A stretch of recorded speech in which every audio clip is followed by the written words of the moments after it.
Hello and welcome everyone. आज इस video में हम बात करने वाले हैं रिमोट सेंसिंग के बारे में। रिमोट सेंसिंग क्या होती है, रिमोट सेंसिंग से रिलेटेड सब कुछ जो आप इस वीडियो में सीखेंगे। सबसे पहले इस वीडियो में जो कवर होने वाला है, हम बेसिक से शुरुआत करेंगे। रिमोट सेंसिंग होती क्या है, रिमोट सेंसिंग का प्रिंसिपल क्या होता है, टाइप्स कितने होते हैं रिमोट सेंसिंग के, एप्लीकेशंस क्या है रिमोट सेंसिंग की एग्रीकल्चर में, और इसके बाद में रिवीजन क्वेश्चंस जो आपको इस वीडियो को समराइज करने में हेल्प करेंगे। चलिए शुरू करते हैं। सबसे पहले मेरा नाम है Sudhir Chaudhary, division of soil science and agricultural chemistry, PhD scholar ICR IRI. और इस वीडियो को लेके आने का एक सिंपल सा मोटो ये था कि remote sensing is one of my favourite subject, और मैं चाहता था कि रिमोट सेंसिंग के बारे में थोड़ा सा मैं बताऊं, बिकॉज रिमोट सेंसिंग ऐसा एक लाइट सब्जेक्ट है जो हर किसी के लिए इम्पोर्टेंट है और वो सबको जानना भी चाहिए। बिकॉज हर कोई एग्जाम में आप देख सकते हैं कि रिमोट सेंसिंग और इन सारी चीज़ों से क्वेश्चंस रेगुलर पूछे जाते हैं। तो एक ब्रीफ देंगे और आपको कैसा समझ में आता है आप लोग बताना। शुरू करते हैं आज का लेक्चर कि रिमोट सेंसिंग बेसिकली है क्या। रिमोट मतलब एक ऐसा एरिया जहां आप प्रेजेंट नहीं हो। सेंसिंग का मतलब इंफॉर्मेशन कलेक्ट करना। मतलब जैसे आप अपने आंखों से कहीं देखते हो, लेट से आप कोई बिल्डिंग पे खड़े हो और आप नीचे कहीं देख रहे हो, तो वो आप वहां प्रेजेंट नहीं हो लेकिन वहां की इंफॉर्मेशन अगर आप कलेक्ट कर पा रहे हो तो that is also a type of remote sensing. जैसे आपका कैमरा है, जैसे आपका फोन है, वो एक रिमोट सेंसिंग का एक टाइप ही है कि आप वहां प्रेजेंट नहीं हो लेकिन दूर का भी आप देख पा रहे हो, सेंस कर पा रहे हो, इंफॉर्मेशन कलेक्ट कर पा रहे हो। तो उसको अपन बोलते हैं सिंपल भाषा में, लेमैन की भाषा में, रिमोट सेंसिंग। अब अगर अपन उसको साइंटिफिकली बात करें तो ऐसी टेक्निक जिससे अपन इंफॉर्मेशन कलेक्ट कर पा रहे हैं दूसरी जगहों की, जहां अपन प्रेजेंट नहीं है, जहां पे आप फिजिकली नहीं प्रेजेंट है, वहां की। कैसे? Through satellite. आप जनरली अगर अपन देखें कि सैटेलाइट के थ्रू जो हमारी सैटेलाइट है वो कुछ रेडिएशन अमिट करती है और उस रेडिएशन को एटमॉस्फेयर के थ्रू वो जो आपका ग्राउंड है वहाँ जाता है। वहाँ जो भी फॉरेस्ट, वाटर, ग्रास आप देख सकते हो, बेयर सॉइल, ये सब के वहाँ इंटरेक्ट करता है ये, और वहाँ से जो भी रेडिएशन वापस ये रिसीव करता है, उस रिसीविंग रेडिएशन के बेस पे वो आपको कुछ इंफॉर्मेशन प्रोवाइड कराता है, और उसी को अपन बोलते हैं सिंपल भाषा में रिमोट सेंसिंग। ठीक है गाइस। अब इसका प्रिंसिपल क्या है?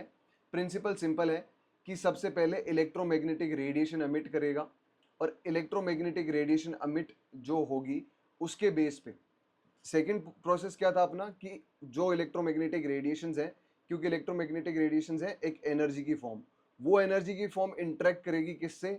एटमॉस्फेयर में आएगी। एटमॉस्फेयर में आने के बाद जो भी आपका सरफेस है, लेट से वाटर है, सॉइल है, आप ग्राउंड है, ट्री कवर है, कुछ भी है, वो एब्जॉर्ब करेगा और कुछ पोर्शन उसका रिफ्लेक्ट करेगा। अब आता है स्पेक्ट्रल सिग्नेचर। स्पेक्ट्रल सिग्नेचर क्या होता है? देखिए दोस्तों, जब भी कोई रेडिएशन, लेट से अपना ही कोई ग्राउंड सरफेस है और कोई भी रेडिएशन यहाँ से आई, उस रेडिएशन आने पे एक स्पेसिफिक रिफ्लेक्शन वो वापस अमिट करेगी, रिफ्लेक्ट करेगी। और हो सकता है कि जैसे वाटर है तो वाटर एक स्पेसिफिक वेवलेंथ वापस रिफ्लेक्ट करेगी। अगर वहाँ ग्राउंड है, सोयल है, तो वो अलग टाइप ऑफ, एक अलग परसेंटेज ऑफ रिफ्लेक्शन वापस रिफ्लेक्ट करेगी। अगर आपके पास सॉल्ट है या सोल्टी ग्राउंड है तो वो अलग टाइप ऑफ रेडिएशन वापस अमिट करेगी। मतलब हर एक पर्टिकुलर सरफेस की एक प्रॉपर्टी होती है जहां से जितना वो वापस अमिट करता है, रिफ्लेक्ट करता है, और उसी को अपन बोलते हैं स्पेक्ट्रल सिग्नेचर। वो एक उसका कैरेक्टरिस्टिक होता है। जैसे वाटर कोई वेवलेंथ को ज़्यादा अमिट कर रहा है, किसी को कम कर रहा है, तो उसके बेस पे हम बता पाते हैं कि हाँ यहाँ वाटर है या नहीं है। क्योंकि आप रिमोट सेंसिंग से आप देख तो डायरेक्टली ऐसे देख नहीं पाते, बस आप सेंस कर पाते हो। किसके बेस पे? आप देख पाते हो उसी इलेक्ट्रोमैग्नेटिक रेडिएशन के बेस पे। ठीक है। अब बात करते हैं resolution, platform and sensors, data acquisition, geometry, image interpretation, image analysis और इंटीग्रेशन विद जीपीएस। ये सब इसके प्रोसेसेस हैं। रेजोल्यूशन का मतलब क्या होता है? रेजोल्यूशन होता है कि कितनी इमेज की क्वालिटी है, जो आपका वापस स्पेक्ट्रल सिग्नेचर, जो आपकी इलेक्ट्रोमैग्नेटिक रेज आई, उसकी रेजोल्यूशन क्या है, उसकी क्वालिटी क्या है। फिर प्लेटफॉर्म और सेंसर्स, जो आपकी सैटेलाइट है वो कौन सा सेंसर यूज कर रही है उस इलेक्ट्रोमैग्नेटिक रेडिएशन को इंटरप्रेट करने में, उसको एब्जॉर्ब करने में। फिर जब उसने, सेंसर ने इंफॉर्मेशन कलेक्ट कर दी, तो वो कौन सी जगह पे जाएगा जहां डाटा को एक्विजिशन होगा। फिर इमेज को इंटरप्रेट किया जाएगा, फिर इमेज को एनालिसिस किया जाएगा और फिर हम जो आपकी कोऑर्डिनेट्स हैं उसके साथ इंटीग्रेट करा जाएगा। ये एक बेसिक प्रिंसिपल होता है। ये सब कुछ होता है एक रिमोट सेंसिंग के प्रोसेस में। अब रिमोट सेंसिंग के टाइप्स क्या क्या है? टाइप्स भी डिफरेंट डिफरेंट टाइप्स में डिवाइडेड है। सबसे पहले अगर अपन बात करें based on source of energy के बेस पे एक क्लासिफिकेशन है। दूसरा क्लासिफिकेशन है based on spectral regions of electromagnetic radiation used. एक जो क्लासिफिकेशन है वो है based on sensor platform use, और एक है स्पेक्ट्रल बैंड जिस बेसिस पे यूज हो रहा है उसके बेस पे क्लासिफिकेशन है। सबसे पहले शुरुआत करते हैं based on source of energy. अगर अपन सोर्स ऑफ एनर्जी की बात करें तो दो टाइप्स में डिवाइडेड है। एक होता है एक्टिव रिमोट सेंसिंग, एक होता है पैसिव रिमोट सेंसिंग। देखो गाइस, एक्टिव रिमोट सेंसिंग वो होता है जब आपके पास एनर्जी सोर्स खुद का होता है।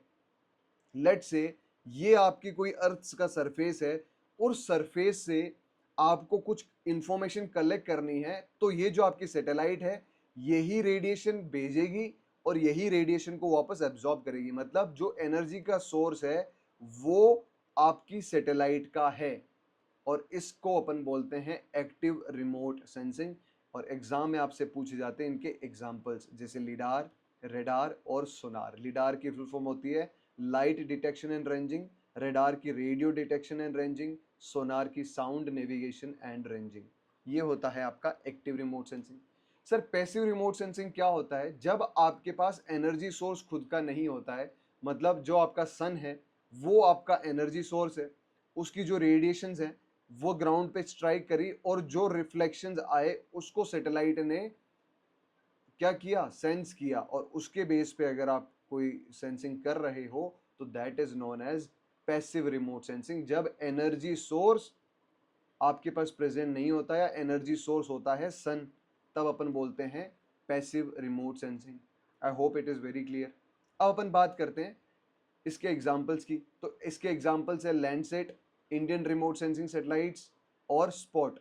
देखो लैंडसेट जो सैटेलाइट है उसको अपन इसको ये पूछा जाता है जनरली कि कौन सी कंट्री ने लैंडसेट मतलब लैंडसेट सैटेलाइट कौन सी कंट्री की है, तो ये है यूनाइटेड स्टेट्स ऑफ अमेरिका की। ये ऑब्वियसली इंडिया की है। स्पॉट कहाँ की है? ये है फ्रांस की।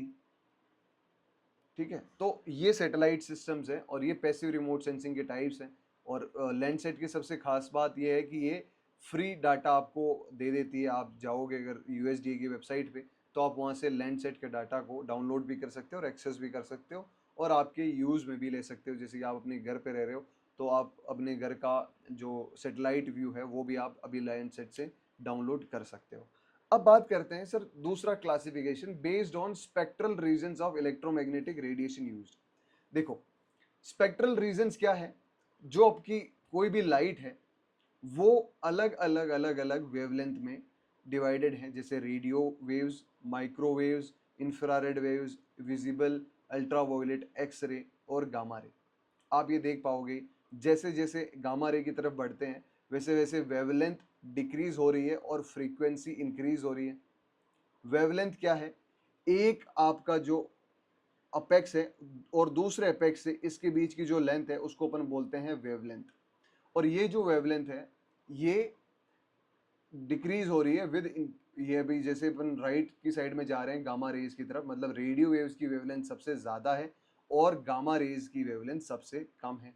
अब अपन आप कैसे समझ पाओगे सर ये कितनी वेवलेंथ है? बिल्डिंग के साइज की वेवलेंथ होती है रेडियो वेव्स की, और जो गामा रे है उसकी एटॉमिक न्यूक्लियाई जितना छोटा होता है उतनी वेवलेंथ होती है। मतलब धीरे धीरे धीरे आप देख पाओगे कि नीडल पॉइंट, इंफ्रारेड की नीडल पॉइंट तक वेवलेंथ होती है और ये धीरे धीरे डिक्रीज होती जाती है। अब आप ये देख पाओगे based on spectral regions of electromagnetic radiation use. Spectral region के बेस पे हम जो क्लासिफिकेशन बोलते हैं वो है visible reflective infrared remote sensing, thermal infrared remote sensing और माइक्रोवेव रिमोट सेंसिंग। देखो visible reflective infrared remote sensing क्या होती है? जब रेडिएशन का सोर्स क्या होगा? सन, जो आपका सूरज है वो आपका रेडिएशन का सोर्स होगा। यहाँ थर्मल में जो रेडिएशन का सोर्स है वो खुद ऑब्जेक्ट होता है। आपने ये पढ़ा होगा कि कोई भी ऑब्जेक्ट कुछ ना कुछ रेडिएशन एमिट करता है, कुछ ना कुछ जो एक जो थर्मल बॉडी होती है जिसमें टेम्परेचर है वो कुछ ना कुछ रेडिएशन एमिट करता है, तो object itself is a radiation source. और माइक्रोवेव रिमोट सेंसिंग में ऑब्जेक्ट और रेडार दोनों एक रेडिएशन सोर्स होता है। अब आप समझोगे कि sir visible and reflective infrared remote sensing का क्या यूज है, थर्मल इंफ्रारेड रिमोट सेंसिंग का क्या यूज है, और माइक्रोवेव रिमोट सेंसिंग का क्या यूज है, और माइक्रोवेव रिमोट सेंसिंग में भी पैसिव और एक्टिव का क्या सोर्स है, मतलब क्या यूज है, ये अपन डिफरेंशिएट करेंगे। और इनके लिए एक डिटेल वीडियो भी अपन लेके आने वाले हैं कि आप जो इनके डिफरेंट टाइप्स हैं उनकी प्रैक्टिकल एप्लीकेशंस भी आप लोग सीख पाओ। इस वीडियो में हम जस्ट सिर्फ बेसिक्स कवर करने वाले हैं। अपन बात करते हैं सर सेंसर प्लेटफॉर्म यूजेस के बेस पे, हम बात करेंगे कि जो आपकी रिमोट सेंसिंग है उसको कैसे क्लासिफाई किया जाता है।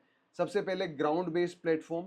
ग्राउंड बेस्ड प्लेटफॉर्म में जो भी आपके पास हैंड हेल्ड डिवाइसेस होते हैं या जो ग्राउंड पे रख के आप कोई रिमोट सेंसिंग करते हो, इंफॉर्मेशन लेते हो, जैसे स्पैडमीटर हुआ, क्लोरोफिलमीटर हुआ, ये सब जो भी यूज़ हो रहे हैं वो ग्राउंड पे इंफॉर्मेशन कलेक्ट कर रहे हैं, तो उनको बोलेंगे ग्राउंड बेस्ड प्लेटफॉर्म।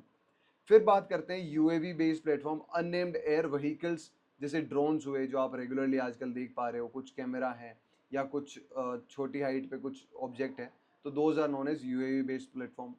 और एक होता है सैटेलाइट बेस्ड प्लेटफॉर्म, जो अपन ने भी पढ़ा कि सैटेलाइट बेस्ड प्लेटफॉर्म जिसमें सैटेलाइट यूज होती है और वो स्पेस में रहती है और वहाँ से आपके पास इंफॉर्मेशन कलेक्ट होती है। ठीक है गाइज। अब एक और क्लासिफिकेशन है based on spectral band use. Spectral bands मतलब हमने जो भी बात करी स्पेक्ट्रल बैंड्स, वो कितने नंबर ऑफ स्पेक्ट्रल बैंड्स है उसके बेसिस पे क्लासिफिकेशन होता है।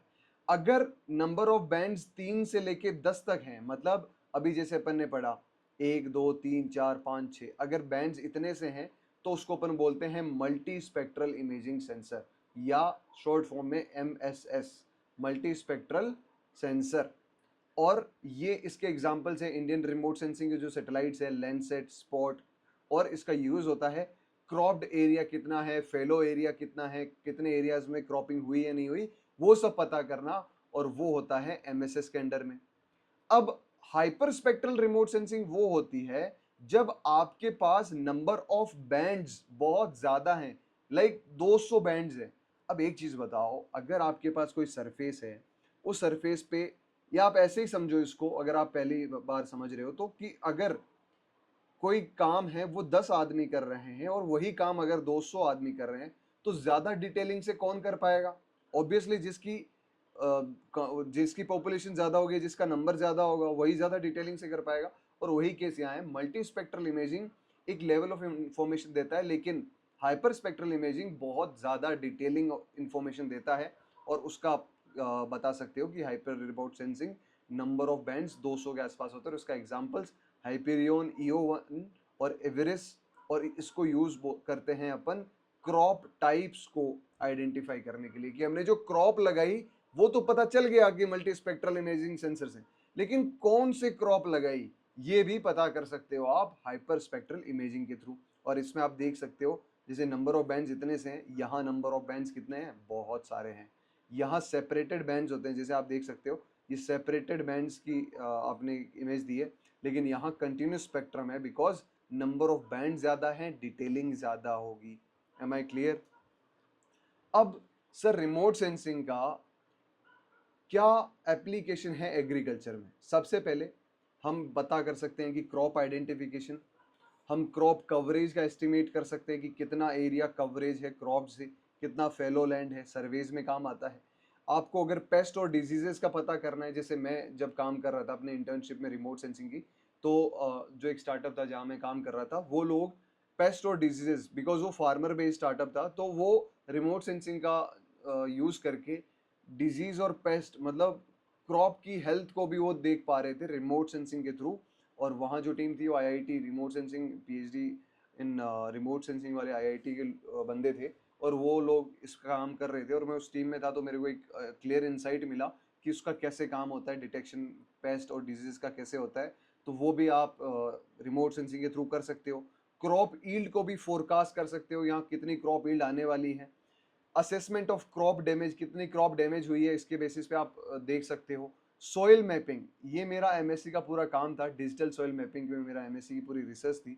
मतलब आप पूरे एक एरिया का मैपिंग कर सकते हो कि कौन सी सॉइल टाइप ये है, और आप अगर फर्दर आगे जाते हो तो उसमें फर्टिलिटी स्टेटस भी दिखा सकते हो कि कितना फर्टिलिटी इस पर्टिकुलर सॉइल में है, कितना फर्टिलिटी उस स्टेटस ऑफ सॉइल में है। इसके बारे में हम डिटेल बात करेंगे वैसे भी। सॉइल सर्वेज, वाटर रिसोर्स की मैपिंग कर सकते हो, फ्लड मॉनिटरिंग कर सकते हो, न्यूट्रिएंट मैनेजमेंट और प्रिसीजन एग्रीकल्चर में भी यूज आता है आपका एप्लीकेशन रिमोट सेंसिंग की।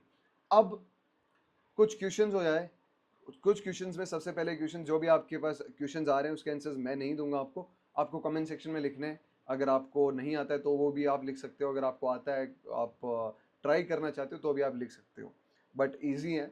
To identify crop types, which type of remote sensing is used. Crop types को आइडेंटिफाई करने के लिए कौन सी type of remote sensing use करी जाती है, ठीक है।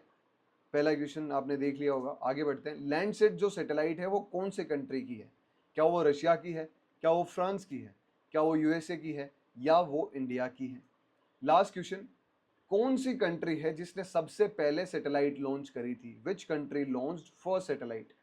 क्या वो रशिया थी, क्या वो फ्रांस था, क्या वो यूएसए था, या वो इंडिया था, और कौन सी सैटेलाइट है वो भी आप कमेंट सेक्शन में लिखोगे। सो इसके साथ हम basics of remote sensing cover हो चुका है। और अगर आपके कोई व्यूज़ हैं, आपके कुछ सजेशंस हैं और आगे वाला टॉपिक कौन सा होना चाहिए, हम प्लान कर रहे हैं कि remote sensing institutes in India के बारे में कुछ आपके बताएं। अगर वो आपको चाहिए तो वो कमेंट सेक्शन में लिखो। अगर आपको कुछ और रिमोट सेंसिंग से रिलेटेड या आपको कोई हॉट टॉपिक है वो आपको अगर चाहिए तो वो भी आप कमेंट सेक्शन में लिख सकते हो और वो हम आपके लिए एक बेहतरीन कंटेंट बना के लेके आएंगे। So thank you so much for viewing this video, और जो भी आपके व्यूज़ हैं आप लिख सकते हो। Thank you so much.